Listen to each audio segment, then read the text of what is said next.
It's boring because, like, I don't have anything to do but just stand around until I finally have stuff to do. Until I get, like, stable living conditions or play on creative, I can't do anything but, like, wait for the sun to rise. But the sun will never rise. Well, no, it'll rise in a few more hours. No, this is the end of Persona 3. You're trapped in the midnight hour. I was making a Yu-Gi-Oh! Bridge joke, which is technically a Oh, regular... well, fuck it, I was why don't we have Persona abridged? Because we do, and it's horrible. Get away from me! I would take a gander that the regular Persona anime is funnier than Persona abridged. It's like every abridged series is kind of just the same. It's always just like, make fun of plot, make sex jokes. What is that? Where are you? Yeah, get away from me. But I think kind of the distinction is like when something already treats itself like a comedy at time, like what like a lot of anime does, making it a bridge series. It's funny to make an abridged series off things that take themselves too seriously. So things like Sword Art Online, Yu-Gi-Oh takes itself like overly camp seriously, but it doesn't like treat it as like a joke. Where then you got things like Persona, which is like littered with Persona 4, which is like littered with humor, and I just can't see like the point of making it a bridge series of something that's already comedic. It's because it's popular. That's the only reason you ever need to do anything, which is why we're playing Minecraft, isn't it? No, the reason why is because... Episode 1 of our 100-part series in the new world, too.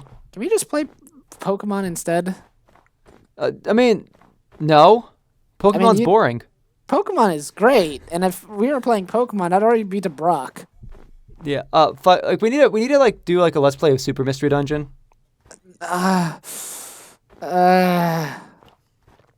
like need a 3DS. I need like a 3DS. Finally, screen capture the for sun. that. I mean, the only reason why I would ever play Pokemon Mystery Dungeon DX is if we were like doing a let's play of it, which is just a tragic state of affair. It's like, oh man, Red and Blue Rescue Team is one of my favorite games ever. Pokemon Mystery Dungeon DX comes out. Fudge. It's like, why can't we have nice things?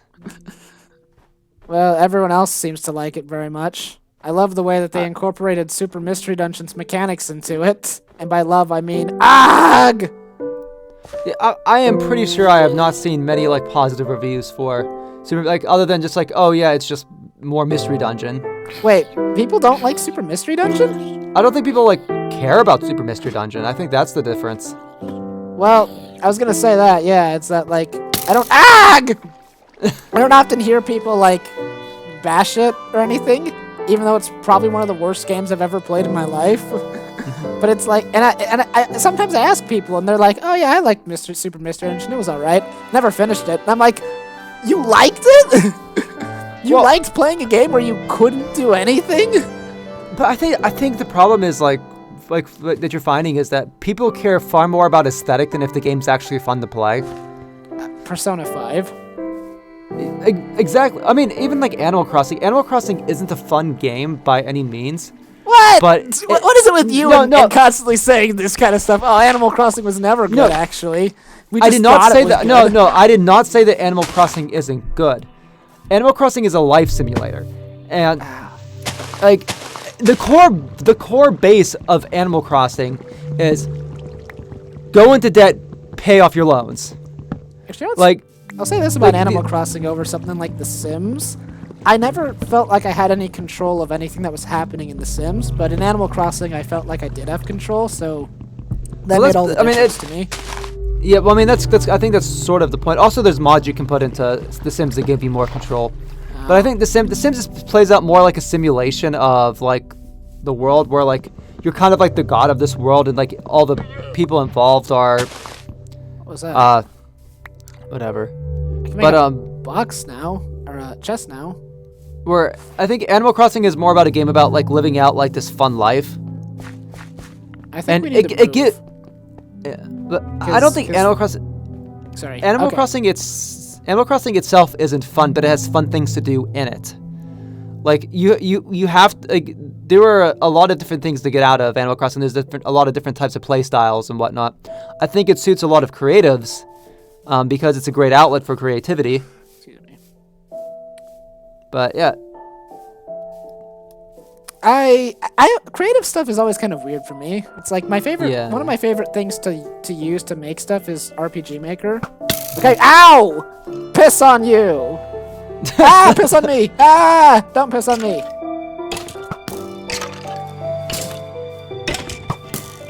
I mean, I can piss on you if you want. Fudge! I'm gonna put the fire out. I got an egg.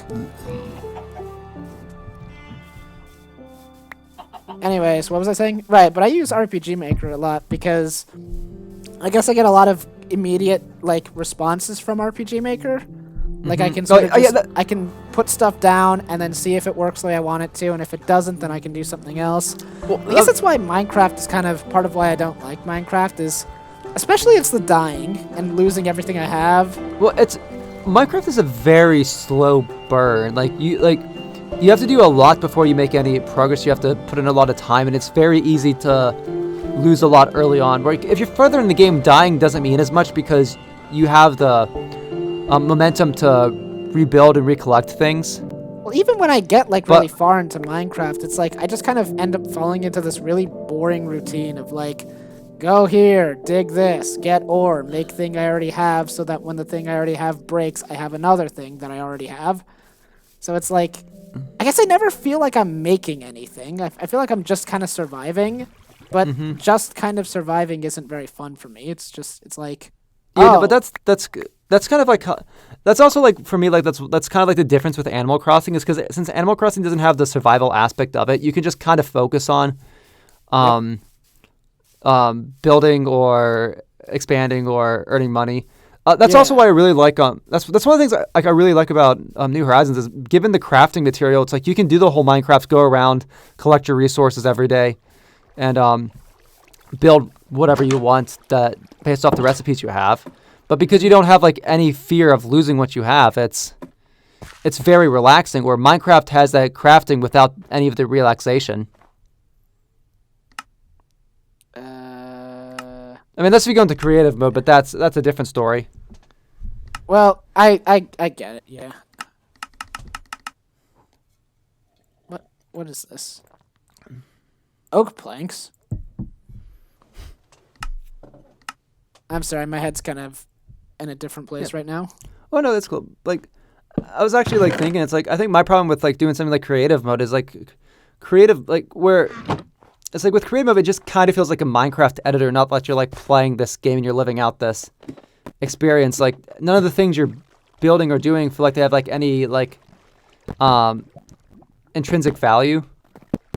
Yeah. Like other than just the time you put in, like into the time you put into building it, and it's like, well I built that thing. That's kind of what I was thinking is the thing is because I don't play on creative mode when I'm playing alone, but when I'm playing alone, I'm also not like, and I don't have an audience, then I kind of just take my time and I pull up like a phone app or something while I wait for like night to turn into day so I can get back out there and look for wool again. But then it's like but since you're here and it's like two people, then I thought it'd be more fun to do creative because then we don't have to wait for anything. Then it could be like, what do you want to do? I don't know. Let's build a fucking whatever. Okay. Yeah, no, but at the same time, like I just can't. I don't find there like to be any like I think it's one thing if you're like showing off the things you've made, like if you're in creative and you make a YouTube video commenting over the stuff you've made, but I feel the actual process of creating something in Minecraft isn't fun to watch. I mean, I find there's a reason why like some YouTubers just cut out all the building or like they cut through it rather than showing the whole thing because it's when you're building, you're kind of just focusing and doing stuff. Yeah, I'm very focused as you can see. No, but I was gonna say it's like in the local moron kills himself with ladder. More 11. Where you have to when you have the limitations of a survival mode, like it gives it like it gives everything a little bit more weight, which in some ways is more important when you're recording for an audience. Like It's we like hope you either you want to be appreciate DSY kills himself many times in a video game. Everyone gets their hopes up when they hear kills himself, but then they hear in a video game, they're like, oh. Well, no, it's because I thought Persona 5. It's because I thought Persona 5. DSY dies in Minecraft. Oh. Disney kills himself in Persona 3. I don't think you can do that. No, I don't think you can. Well, It's I a guess you joke can because technically. I mean, it's a joke because of the Holy Evoker. Speaking of Persona symbolism. 3 and killing yourself, I was gonna say like, wow, what a great conversational starter. Speaking of killing yourself, I was like thinking about stuff where okay, let me explain this because I think it'd be worse to like leave it hanging. But it's like I've been getting a lot of recommendations for this video, but like titled like "Can you beat Persona 3 with only Orpheus?" And I'm like. Well, I never watched the video, so I'm sure that if I watched it, it would actually have some relatively interesting information that had nothing to do with its premise. But it's like at the same time, it's like a lot of these challenges, not all of them, but a lot of these challenges is like always were kind of odd to me because the answer to them, at least to me, was always like, yeah, you can, but why would you ever want to? Like, can you beat Shin Megami Tensei 4 without ever fusing? And it's like, yes, but why would you ever want to? It's like, I don't need to do the challenge to know that's possible. But why would you ever want to? It's like, can you beat Persona 3 only using Orpheus? And it's like, well, yeah, but why would you ever want to? Yeah, It'd require just tons and tons of grinding.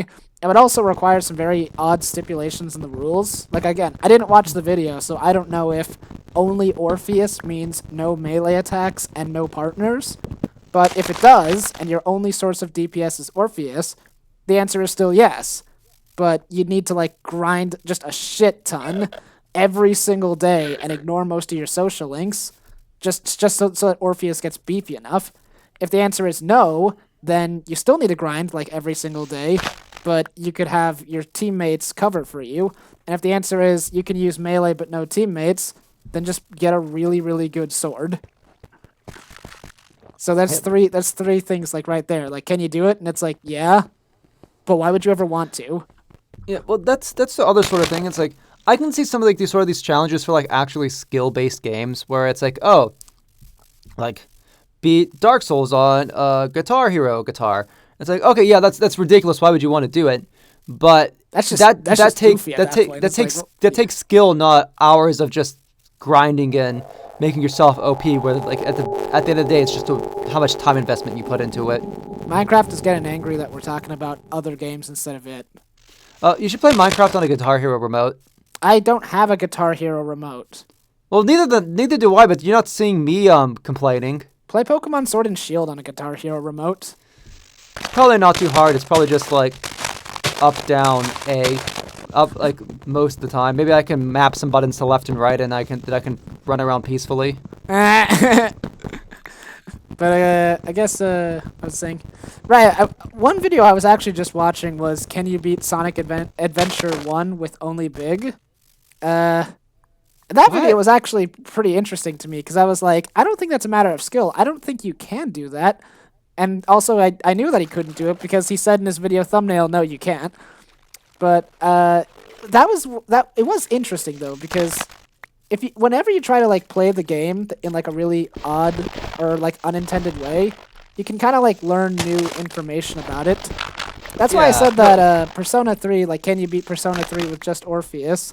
I think that would definitely be an interesting video to watch, not for the actual challenge itself, but to see how the game would respond to you playing it in an unintended way. Well, I think that's also why like these JRPG ones aren't as interesting because at the end of the day, it just turns into just overgrind, get the best weapon, and then it's just follow the basic steps. Where some of these like skill-based ones, or like some of like the speedrunning ones, where like you actually have to know the mechanics of the game, like in and out, and like